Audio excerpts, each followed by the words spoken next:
TCI is brought to you by Spendthrift Stallion Freedom Child, Malibu Moon's dominant Grade 2 winner, new to Maryland for 2014.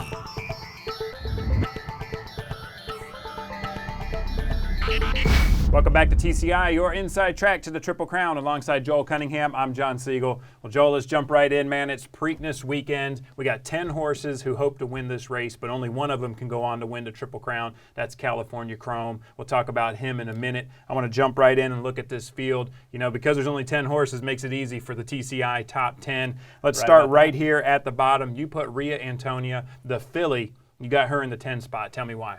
It's easy to make her number 10, in my opinion. Coming back in 2 weeks off the board performance in the Oaks.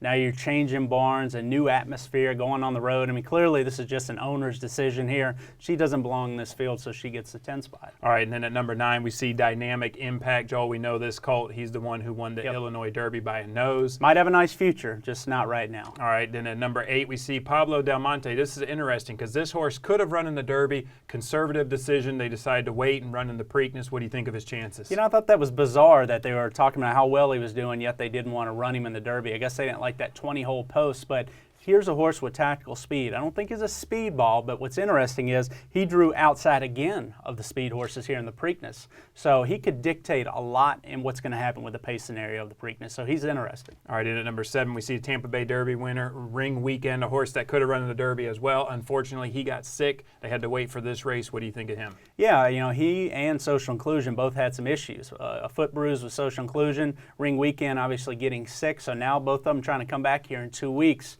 You know, are we going to see 100% performances? I think that's a big storyline. I mean, he's a promising son of Tappet.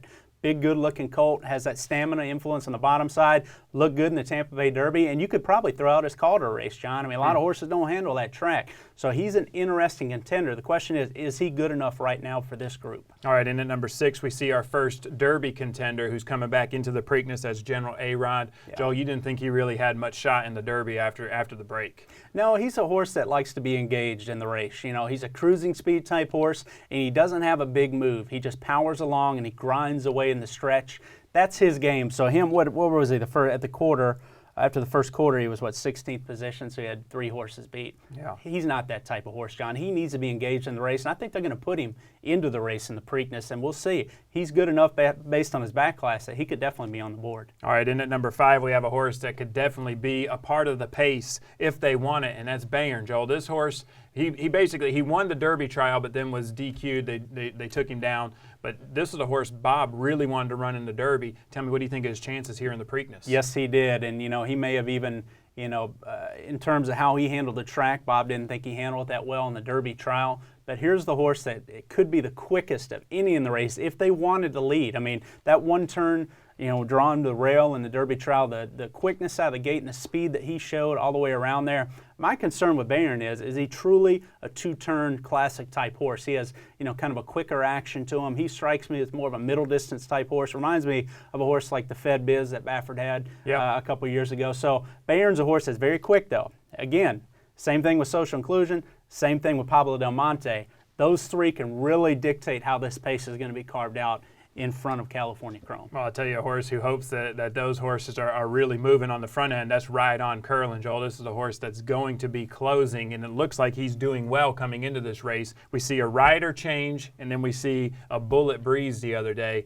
He looks like he's really coming into this race well. Yeah, you know, I didn't like his Arkansas Derby performance. I mean, it's nice that he showed that he could handle 2 turns and come from off the pace, but to me, he was beating nothing behind Dance. I mean, everything sort of fell apart. So I didn't like him. I just thought he looked ordinary Derby week. Nothing really stood out about anything he did, in my opinion. But to me, he looks better. I mean, again, we're not there in Baltimore, but from what we've seen at Churchill Downs, what we've seen in the video of his work, I think he might actually be going into the Preakness a little bit better than he was going in the Derby. So now in a normal run race of just 10 horses, I think he's interesting in here. If the race falls apart, he has that good closing rider, Joe Rosario, coming from off the pace. I think he's interesting. He could hit the board. All right, number 3, we see the hometown hero. Of course, that's Kid Cruz. Joel, what do you think of his chances to, I mean, it'll be a major celebration if this horse wins. Well, just looking for some new blood. I mean, here's a stone closer, John. I mean, he's going to be probably, you know, last early on. He needs a pace to set up his kick, but he's on a roll right now. Certainly the distance won't be a concern for him. So he's kind of the new blood coming in as the fresh local horse, and I think he has a shot to be on the board. All right, let's look now at number 2, Joel. This is a horse we've been very interested in. He was number 1 on the TCI top 10 for a while. He did get that bruise in his foot. Tell me, what do you think? You think he's healed up enough? Do you think we're going to get a top performance out of him? Well, the bruise is a concern, and who knows how severe it was. Obviously, it's not real severe for them to van him all the way up to Baltimore. And I almost wonder if they just sort of decided they wanted to come into the Preakness fresh and not run in the Cervera. And again, I'm just guessing here, but based on everything I've seen, this horse looks tremendous. I thought his breeze was good the other day. He's trained well. He's shown no after effects of any type of ailment at all, and I think he looks good physically, John. To me, he is ultra dangerous in here. He's the main threat to California Chrome. All right, well, everyone knows California Chrome at this point, no surprise here. But what I want to ask you about is some pace scenario. This race I think is going to be really important. Like you said, Kid Cruz, he's going to be way back. I went back and looked at some Preaknesses in the past. I looking at Lucky's and Bodemeisters and Shackelford's year, and then of course last year of Oxbow and Big Brown. It's interesting to me. You don't see a lot of closers winning the Preakness. It seems like there's horses that are more, on the front end. A horse like Big Brown. Is California Chrome like Big Brown? Is he that much more dominant over this group? I mean, can he just take this thing wire to wire? I don't think he is, John. No, I mean, his Derby, based on the speed figures, is one of the slowest since I've been covering derbies. I mean, you just look at the speed figures, not just one speed figure, but all of them across the board. It was not a fast derby, and who knows how that track was playing. I mean, the one anomaly about the derby is it's the one race that's run, with the only dirt race run before it was 2 hours before, because they have an hour to the Woodford Reserve that's run on the turf, then an hour to the Derby, an hour and a half to the Derby. So that track changes and could be funny, but this horse had no straw in his path. There wasn't a fast pace once Pablo Diamante scratched. There was no speed ball in the Derby. He had it his own way. He ran his race, in my opinion. A lot of people say, well, maybe he didn't run the last 20 yards. Look, the horse was in cruising speed. Victor may not have asked him the last 15, 20 yards of the race, but he was already engaged at that point. He ran 1.25 miles from gate to wire in there, lost a little weight, which is another indication that he ran his race in there. Some people say, well, maybe he didn't handle the racetrack that day, and maybe that's why it was a slower type race. I'm not going to go with the excuses there. I don't think he's a dominant horse. He's 3-5 in here. Does he deserve to be the favorite? Is the Derby winner usually successful coming back in 2 weeks, especially if they have quality speed like he does? The answer to those questions are yes. So California Chrome, very formidable in here, but he's going to get some challenges, in my opinion. One being that he's going to have to pass some horses, and he does come back on a 2-week turnaround. It'll be interesting to me if it can be like what Oxbow did last year, where he lulled everyone to sleep. I mean, he went out there and really set some fractions, and nobody really pressed the pace. I just worry that, maybe some of these horses that normally have that front speed are going to kind of take back, and it could really set up for this horse. I don't know. I think he's got a big shot. Do you think California Chrome will win the Preakness?